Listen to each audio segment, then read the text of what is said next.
수리물리 5번째 강의 시작하겠습니다. 그라디언트를 하고 있는데 그라디언트를 이어서 하겠습니다. 그 그라디언트를 정의를 한 걸 잠깐만 다시 살펴보면 저기 임의의 다른 건 이제 빼고 임의의 스칼라 펑션이 있다고 쳐요. 그 스칼라 펑션, 스칼라 필드나 또는 스칼라 펑션. 그러니까 스칼라 펑션은 파이라고 썼고 스칼라 값이죠. 그 함수인데 뭐의 함수냐면 여기 x, y, z 코디네이트의 함수란 말이에요. 근데 우리가 뭘 알고 싶으냐면은 어떤 임의의 방향에 대한 디렉셔널 데리버티브, 그러니까 그 어떤 임의의 방향으로 s만큼 이동했을 때 파이가 얼만큼 변하느냐, 이게 이제 제너럴 프로블럼, 일반적인 문제이고, 그때 관련되는 게 이제 그라디언트가 나와요. 그러니까 ds분의 d파이는 그냥 스칼라 값이죠. 근데 얘를 어떻게 쓸 수가 있느냐면은 ds 이 미분을 전미분을 이제 체인 룰을 써서 다음과 같이 쓸 수가 있죠. 그러면 이제 두 개의 서로 다른 함수의 벡터의 스칼라 프로덕트로 쓸 수가 있는데, 그 하나가 그러니까 이 앞에 나오는 코에피션트들로 이루어진 그라디언트 파이라는 함수고, 뒤에 나오는 함수가 s의 방향을 가리키는 그런 벡터가 되겠죠. 그래서 이제 이 그라디언트 파이라고 하는 건 다음과 같이 정의가 되고요. 그라디언트 파이를 우리가 기하학적 의미를 살펴보면은 얘가 바로 그러니까 파이가 일정한 라인, 등고선 같은 거죠.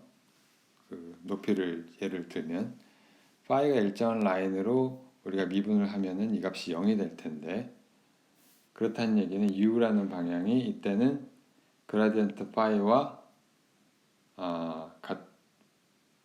서로 직교가 될 수밖에 없다는 거죠. 왜냐하면 이 두 개가 스칼라 프로덕트 0이 돼야 되기 때문에. 그 말은 무슨 얘기냐면 그라디언트 파이가 이 이키 포텐셜 라인, 파이가 일정한 라인과 서로 직각을 이루고 있다, 그런 얘기가 되겠고요. 그러니까 뭐 직각을 그라디언트 파이는 결국 ds분의 d파이의 최대값에 해당한다. 그리고 그 방향에 해당한다는 이야기를 했고요. 뭐 예를 들어서 우리가 타원의 노멀 벡터와 탄젠트 라인을 구하는 문제를 지난 시간에 해봤습니다. 그래서 계속 이어서 하면 오늘 3차원을 이제 예를 들면 example 3번이라고 합시다. 이게 뭐냐면 어떤 서피스가 있어요. 어떤 서피스가 있는데 이 서피스의 함수가 given the surface, 서피스가 뭘 만족을 하냐면은 어떤 이런 종류의 x 3승에다가 y 제곱을 곱한 게 곱하고 z를 곱한 게 10이다. 사실은 이 실제 서피스 모양 훨씬 복잡할 텐데, 이때 뭘 하냐면은 뭘 구하냐면은 방정식을 구하는데, 첫 번째 탄젠트 플레인, 접하는 면이죠. 탄젠트라고 하는 게 접한다는 뜻이에요. 접하는 면하고 평면, 접하는 평면. 그 다음에 노멀 라인인데, 사실은 뭐 탄젠트 플레인이고 노멀 라인, 노멀 라인이라고 하는 거는 이제 그 수직선, 탄젠트 플레인은 수직인 그런 선을 얘기하는 거죠. 직선을 얘기하는 거죠. 근데 이 탄젠트 플레인과 노멀 라인은 당연히 위치에 따라 다 달라지겠죠. 그죠? 여기서 뭐 예를 들어서 이 점에서는 뭐 이런 탄젠트 플레인이 생기고 이런 노멀 라인 생길 텐데, 또 다른 점에서는 이제 다른 뭐 예를 들면 이 요점에서는 뭐 이런 탄젠트 플레인이 생길 것이고, 거기에 해당하는 또 노멀 라인이 생길 거란 말이에요. 그죠? 자, 그런데 사실 뭐 탄젠트 플레인, 뭐 노멀 라인 이런 거는 이제 수학 미분 기하학에서 되게 중요한 개념이긴 한데, 아무튼 어쨌거나 점이 주어져 있어요. 어떤 특정한 포인트라는 건데, 이 포인트가 아무 데서나 해보면 되지만 1, 마이너스 2, 3. 자, 이제 이걸 구하는 문제예요. 자, 일단은 뭘 하면 되겠어요? 일단 여기 스칼라 펑션이 뭐냐면은 어떤 스칼라 펑션이 있는데 얘가 상수란 말이죠. 상수 12, 이게 상수란 말이에요. 자, 그러니까 이 파이 r이라고 하는 게 사실은 여기서 주어진 게 이 펑션의 모양이 x 3승 곱하기 y 제곱 곱하기 z가 될 것이고요. 일단 노멀 라인이 구하기가 쉽죠. 노멀 라인이 뭐예요? 노멀 라인이 바로 우리가 배웠듯이 노멀 라인은 뭐와 패럴렐 하냐면은 그라디언트 파이과 패럴렐 하겠죠. 그쵸? 우리가 배웠듯이. 자, 그러니까 그라디언트 파이를 구하면 얘는 바로 이거를 하면 되니까 라운드 x분의 정의대로 하면 한번 다시 써주죠. 플러스 j의 라운드 파이, 라운드 y 더하기 k 방향으로 또 미분하고. 자, 이걸 그대로 계산하면 이 함수에서 x 3승 미분하니까 3x 제곱 y에 3x 제곱 y 제곱 z 더하기 j에 y에 대한 미분이니까 2배 x 3승하고 y z, 그 다음에 z에 대한 미분은 그냥 1. 자, 그래서 여기서 그냥 요점을 대입을 하면 끝나는 거죠. 요점을 대입을 하면 x는 1, y는 마이너스 2, z는 3을 대입을 하면은 얘는 계산해보면 되니까 36i 마이너스 12j 플러스 4배 k. 딱 그러니까 뭐 이렇게 쓰면 되겠죠. 요 노멀 라인은 노멀 벡터는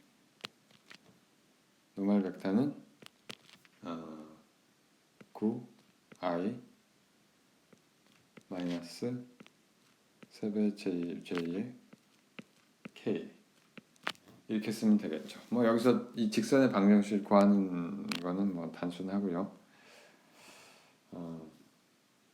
그 다음에 그 탄젠트 플레인은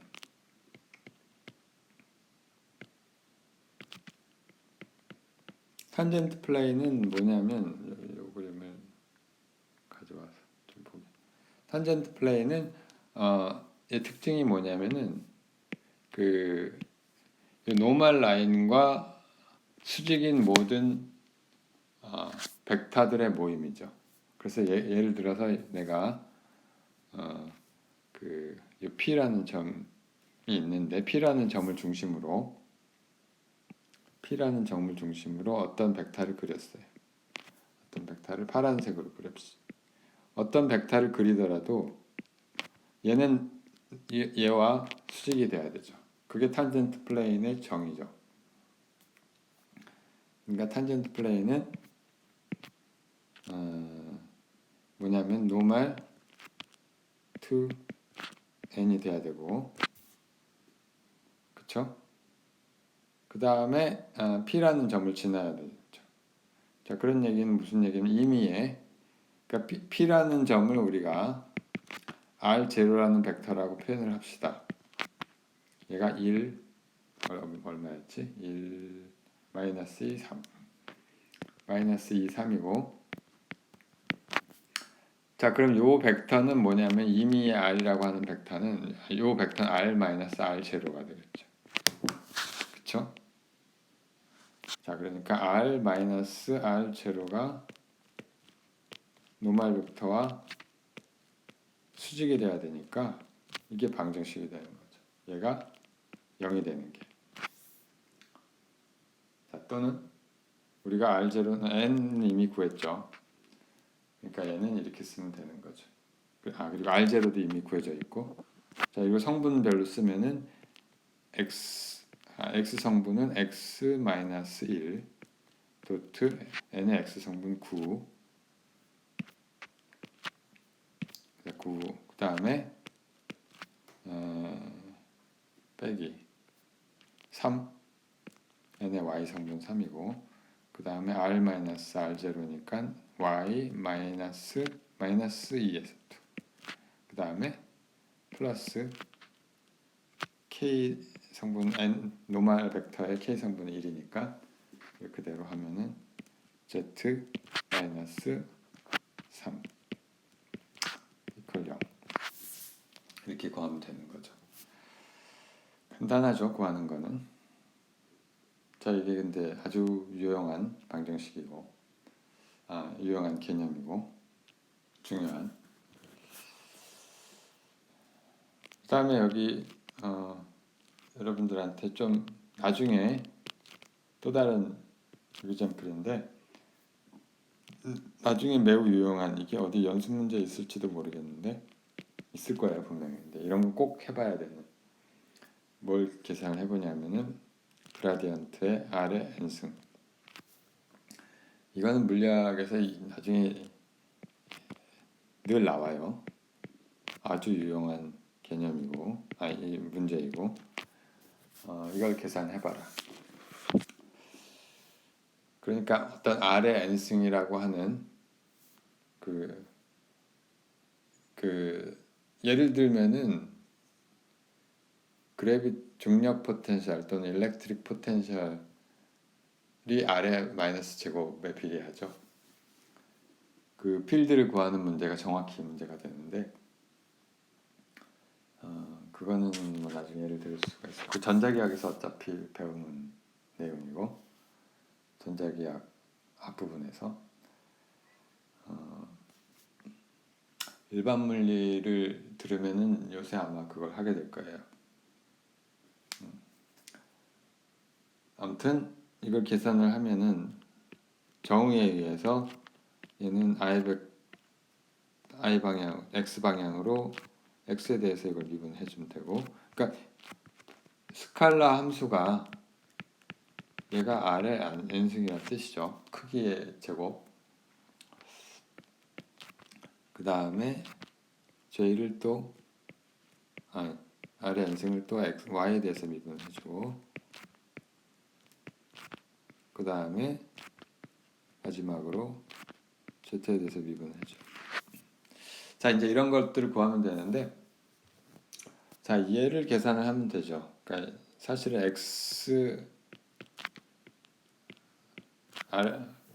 R의 n승을 X에 미분하나 Y에 미분하나 Z에 미분하나 아주 형태가 유사해요. 시메트리가 있기 때문에. 근데 R이라고 하는 게 뭐냐면은 우리가 X, Y, Z로 표현을 하면 피타고라스의 정리에 의해서 Y제곱 더하기 Z제곱의 2분의 1승이죠. 자, 그러니까 여기에다 n승을 하면은 여기에 2분의 n승 이렇게 되는 거죠. 그렇죠? 자, 그러니까 이걸 미분을 하면 일단은 얘를 하나 변수로 보고 얘를 뭐 t라고 할까? t를 먼저 x를 t에 대해서 t는 좀 이상하고 얘를 u라고 할까요? u에 대해서 u를 먼저 미분을 하고 체인으로 쓰면 되는 거죠.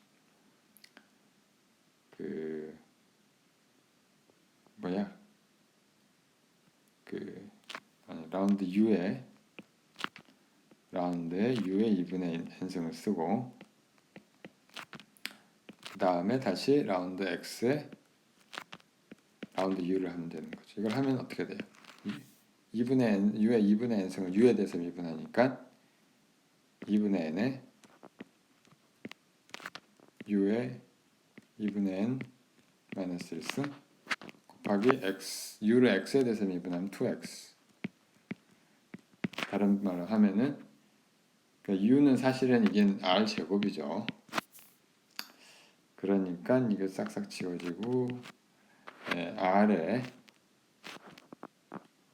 n-1승 곱하기 x 이렇게 되는 거죠. 비슷한 식으로 y에 대해서도 미분을 하면 되는 거고요. 뭐 안 봐도 이건 알 수 있죠. r에 n-1승의 y. 그 다음에 z에 대해서 미분을 하면 이는 r에 n-1승의 z 이렇게 될 거예요. 자, 그래서 이걸 모으면 그라디언트 r의 n승이 빼먹었군요.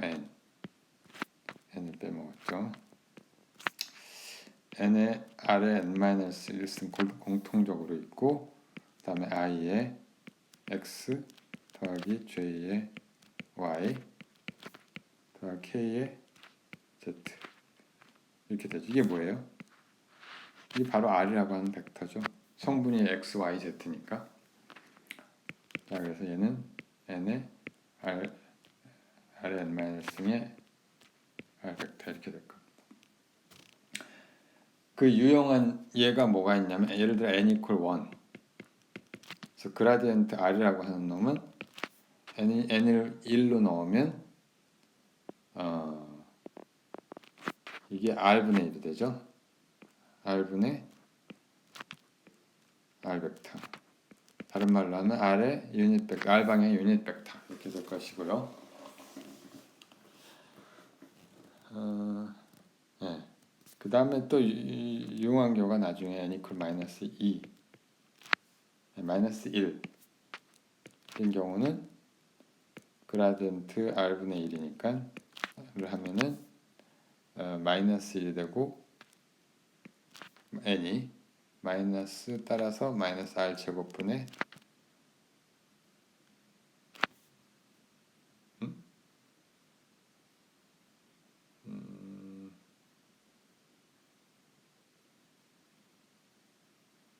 잠깐만요. r의 그라디언트 r의 r분의 1이고 마이너스 2가 나야 되는데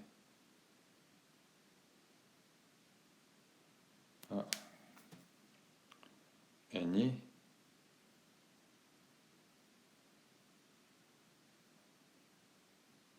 이건 뭐가 좀 이상한데 r 뭐 이렇게 되죠. 뭐 이런 것들이요.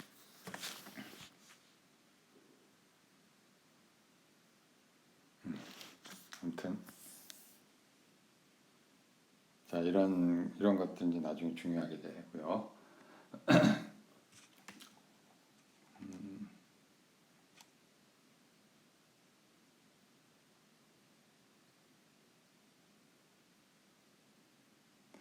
뭘 잘못 계산한 느낌이 확 드는데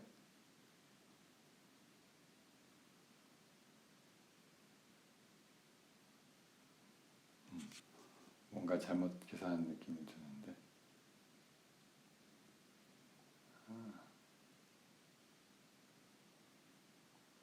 x r의 1승 아무튼 뭐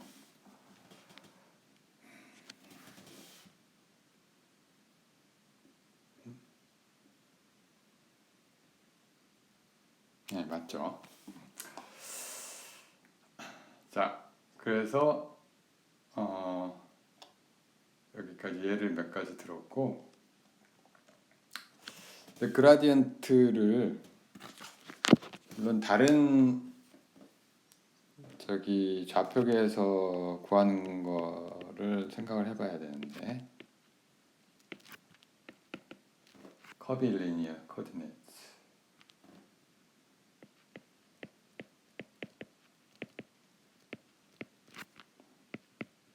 그런데 얘가 반드시 못 쓰거나 할 이유는 없지만은 우리가 다루는 거는 오소고날한 것으로. 자, 그러면 어떻게 되냐면은 그냥 똑같이 그 벡터 미분을 하는데 그 그라디언트를 주는데 그 여기서 예를 들어서 요 방향이 각각의 방향이 있어요. 방향을 이쪽 그러니까 세 방향이 여기서 정해졌는데 어떻게 할까? 요 방향을 E1이라고 하고 그 다음에 요 방향을 아이고 이거 뭐냐? 요 방향을 E2라고 하고 그 다음에 이쪽 방향을 E3라고 합시다. 단위 벡터들이죠.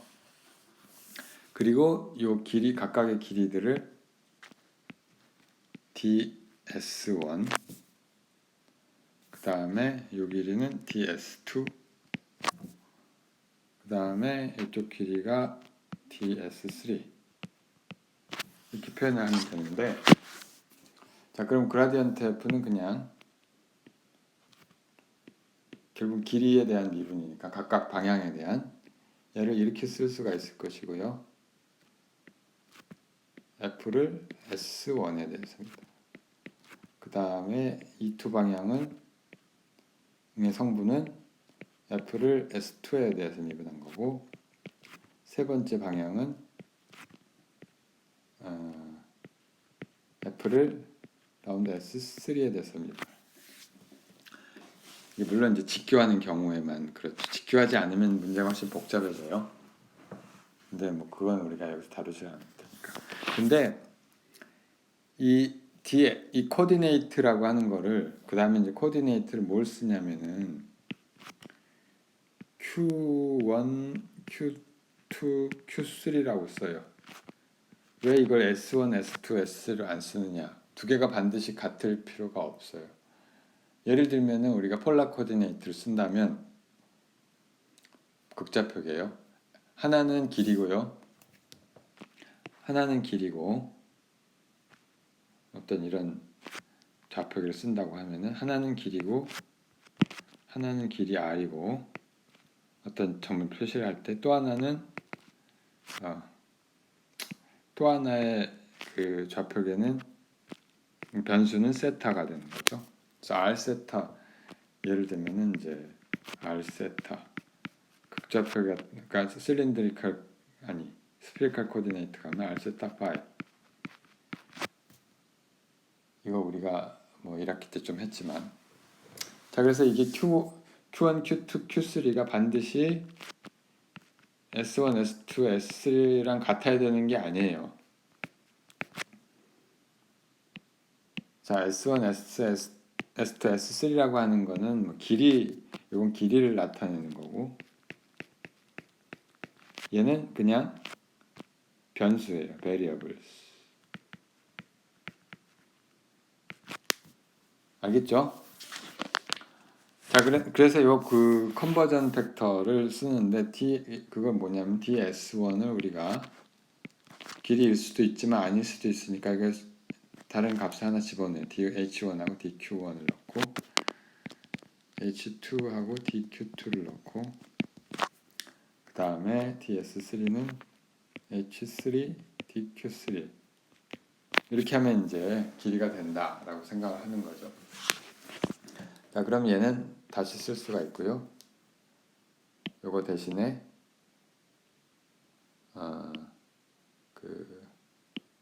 요거 대신에 이제 얘를 바꿔주면 되는 거죠. H1 라운드 Q1 그다음에 H2 라운드 Q2 H3 라운드 Q3 이렇게 쓰면 되겠죠. 자, 그래서 예를 들어서 그 우리가 그 폴라 코디네이트 같으면은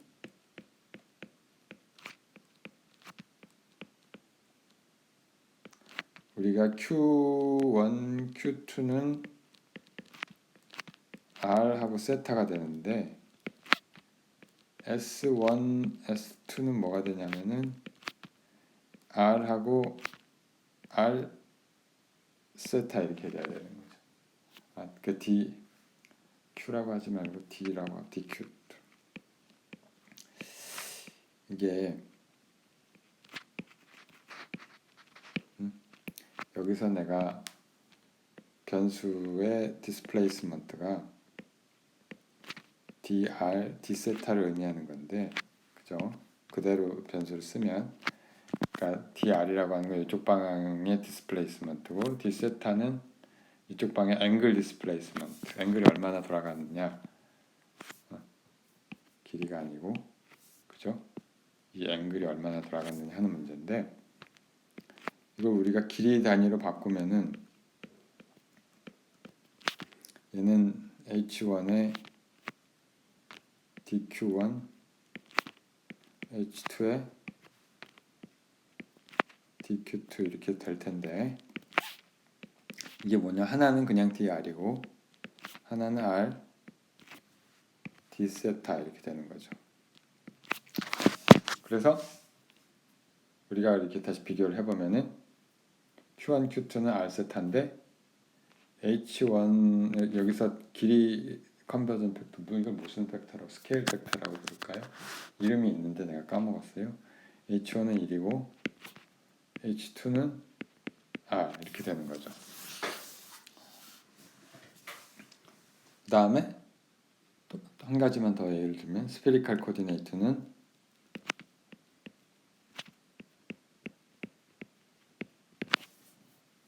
그 변수가 3개일 텐데 dq1, dq2, dq3가 각각 r하고 세타하고, 세타는 이제 북극에서부터 얼마나 앵글이 내려왔느냐 하는 거고, 파이는 이제 경도 같은 거죠. d 파이 이렇게 쓸 수가 있는데, 이것이 우리가 길이 그걸 보면 이거 1학기 때 했던 것 같은데 기억 안 나면 다시 한번 보시고요. 뭐 비디오 강의 동영상도 있으니까. 얘가 어떻게 되는 거 하니 dr하고 r d 세타하고 뭐냐 그 r sin 세타 d 파이 이렇게 되죠. 이거는 저기 5장인가요? 그때 강의한 거를 보시면 되고요. 자, 그래서 그 이제 우리가 그라디언트 구하려고 하면 예를 들면 이제 그라디언트를 구하려고 하면 스페리칼 코디네이트, 우리가 여기 h1은 1이고 다른 색을 쓸까요? h1은 1이고 h2는 r이잖아요. 그 다음에 h3는 r의 사인 세타 이렇게 되잖아요. 그래서 그라디언트를 바로 우리가 정의해서 쓸 수가 있는데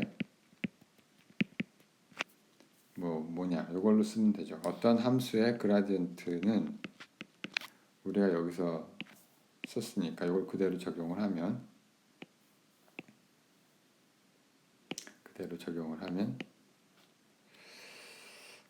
얘가 어떻게 되는 거 하니 E1은 R 방향이고 H1은 1이고 Q1은 R하고 똑같으니까 이렇게 될 것이고요. 그 다음에 세타 방향으로는 H2는 R이고 Q2는 세타에 해당하니까 이렇게 될 것이고요. 그 다음에 파이 방향으로는 R sin 세타에 H3가 라운드 5분의 라운드. 자, 이렇게 될 겁니다. 이게 그라디언트를 이제 스페리칼 코디네이트를 쓰는 거고,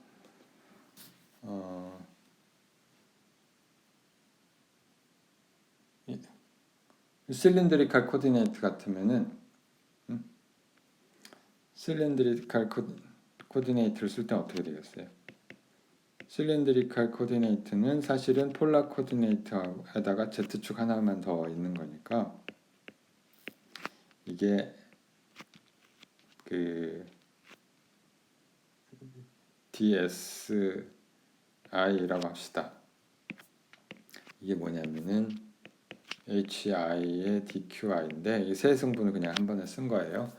이게 뭐냐면은 DR이 있고 RT 세타가 있고 여기는 폴라 코디네이트랑 똑같고 그 다음에 하나가 더 있으면 이게 실린드리칼 코디네이트죠. 자, 그러니까 이걸 그대로 적용을 하면 똑같이 역시 R 방향 R이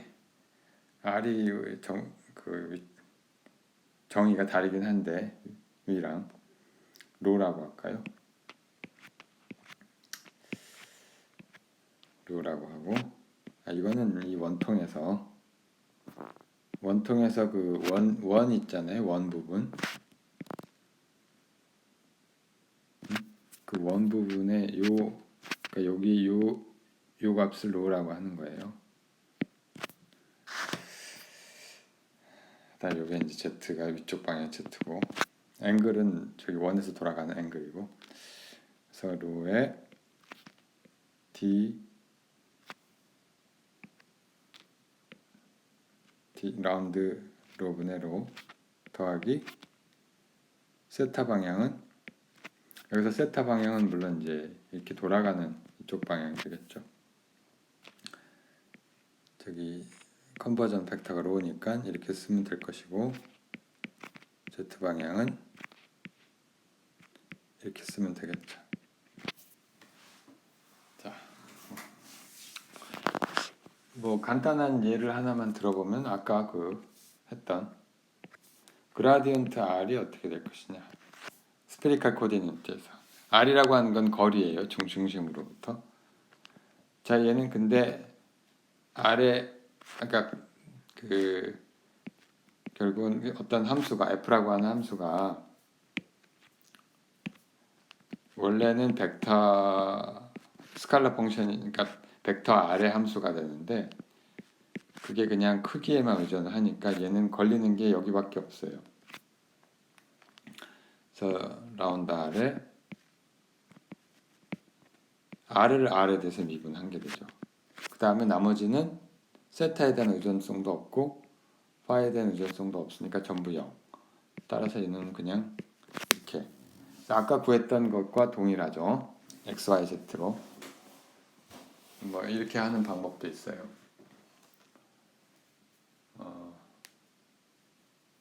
네, 그리고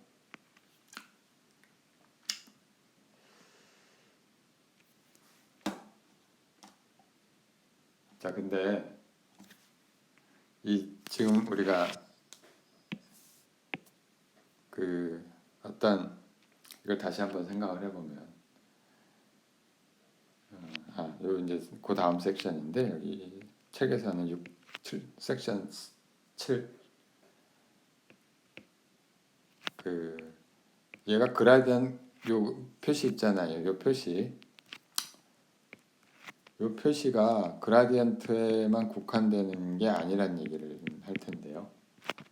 굉장히 여러 개 다양하게 쓸 수 있어요. 그리고 각각은 다 의미가 있는 거고요.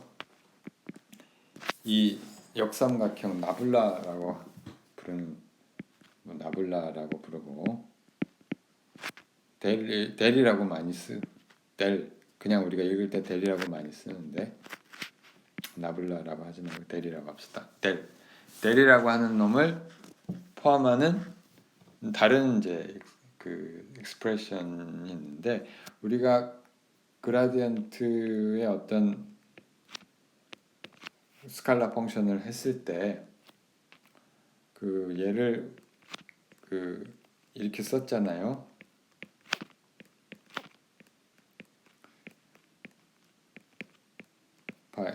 y에 대해서 미분을 하고 y 성분은 z 성분은 z에 대한 파셜 데리버티브를 하는 건데, 얘를 이제 모아서 쓰면은 사실은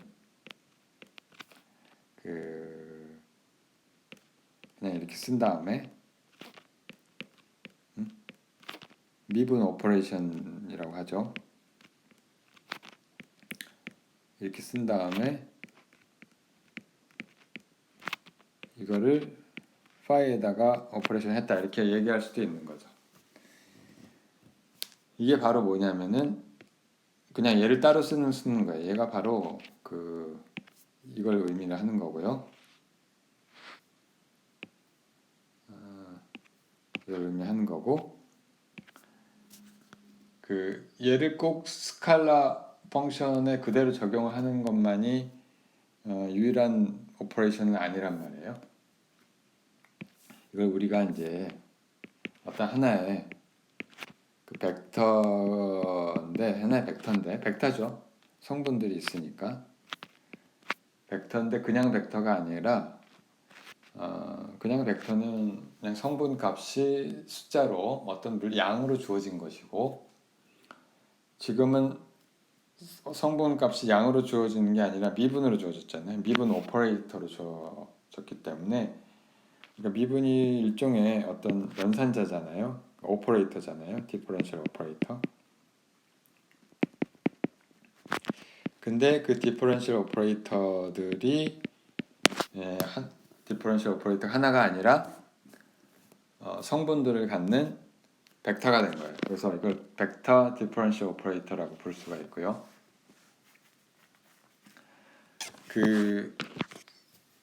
이 벡터 디퍼런셜 오퍼레이터는 이제 쓰임새가 굉장히 다양한데, 우리가 벡터를 그냥 그라디언트는 이제 벡터 오퍼레이션을 스칼라 펑션에 가한 거고요. 우리가 이제 벡터 곱, 스칼라 곱 그런 거 있었잖아요. 예를 들면 이제 스칼라 곱 비슷한 거 할 수가 있는데, 첫 번째가 다이버전스라고 부르는, 얘는 이제 우리가 스칼라 프로덕트하고 비슷한 거예요.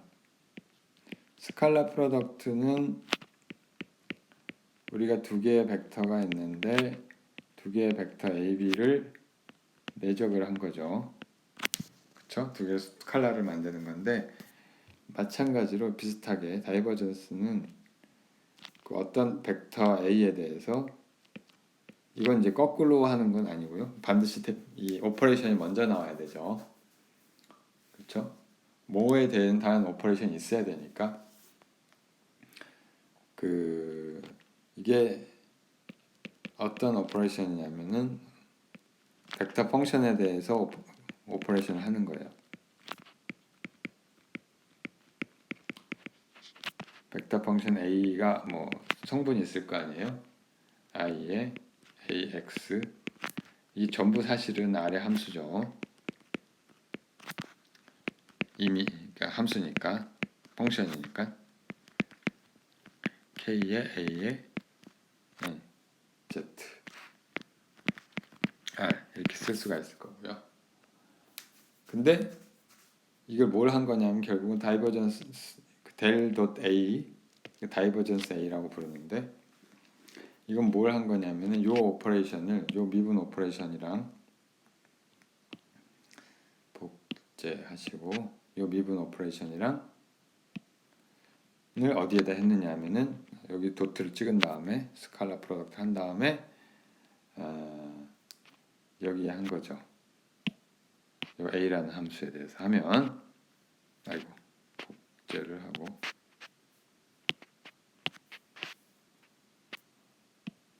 자 이렇게 된다는 거죠. 자 그럼 어떻게 돼요? 이것도 이제 IJK라고 하는 유닛 벡터들이 서로 직교를 하기 때문에 스칼라 프로덕트와 마찬가지로 요렇게 여기서 요렇게만 걸리고 다른 크로스 텀들은 다 사라지죠. J도 마찬가지로 J 같은 것끼리만 스칼라 프로덕트면 1이 되니까. 그다음에 여기 K는 K끼리 스칼라 프로덕트 하면은 또 1이 돼서 이렇게 되고, 나머지는 다 사라지죠. 자 그래서 얘가 라운드 x분의 라운드 ax 더하기 라운드 ay의 라운드 y 더하기 라운드 ac의 라운드 z. 자, 이거 유사하죠. 예를 들어서 우리가 a.b를 어떤 a와 b라는 함수의 스칼라 프로덕트를 하면은 ax, bx 더하기 가로를 칠 필요가 없지. ay, by 더하기 az, bz 이렇게 되는데 여기 형태가 유사하죠. 여기에 a 앞에 a라는 오퍼레이터 대신에 벡터 대신에 여기 대리라고 하는 오퍼레이터를 쓴 거니까 이거 ax, ay, az에 해당하는 것에 라운드 x, 라운드 y, 라운드 z가 들어간 거죠. 자, 그렇게 이해를 하시면 되고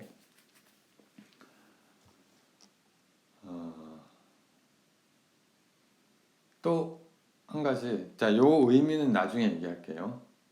요 의미 사실 굉장히 중요한 의미를 갖는데 바이번스 말고 한 개 더 하고요. 그 다음에 얘를 컬이라고 부르는 게 있는데 이 소용돌이 다이버전스는 뭐라고 번역하는지 모르겠네. 소스가 있느냐 없느냐 이런. 아무튼간에 이 여기에 역시 벡터 프로덕트와 비슷한 게 있어요.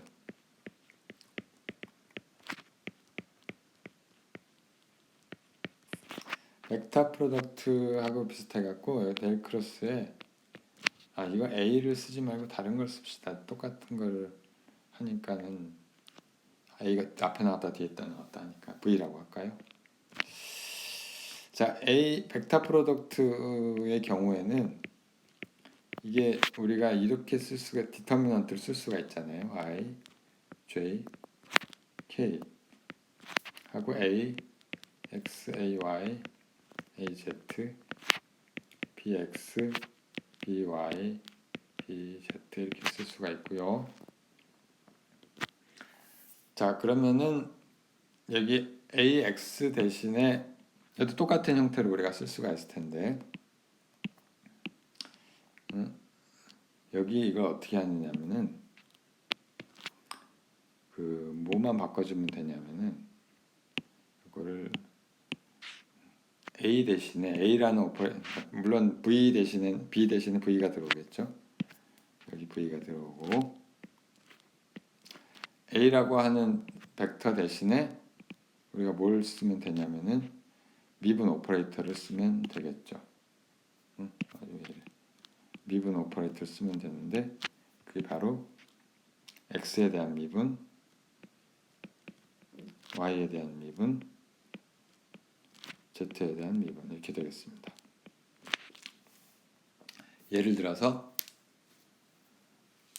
델 크로스 v의 x 성분은 뭐냐면은 이게 i가 들어오는 거니까 이렇게 라운드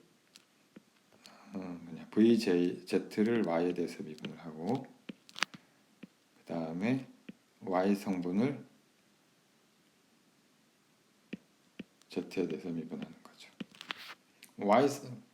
이거의 y 성분, z 성분도 비슷한 방식으로 우리가 생각을 할 수가 있겠죠. 자, 요것에 사실은 굉장히 중요한 지오메트릭한 미닝이 있는데 이게 사실 아주 중요한 부분이죠. 이건 이제 나중에 다음 섹션들에서 쭉 하게 될 거예요. 다음 섹션들에서 쭉 하게 될 텐데 물론 이 섹션이 아직 다 끝나진 않았고요.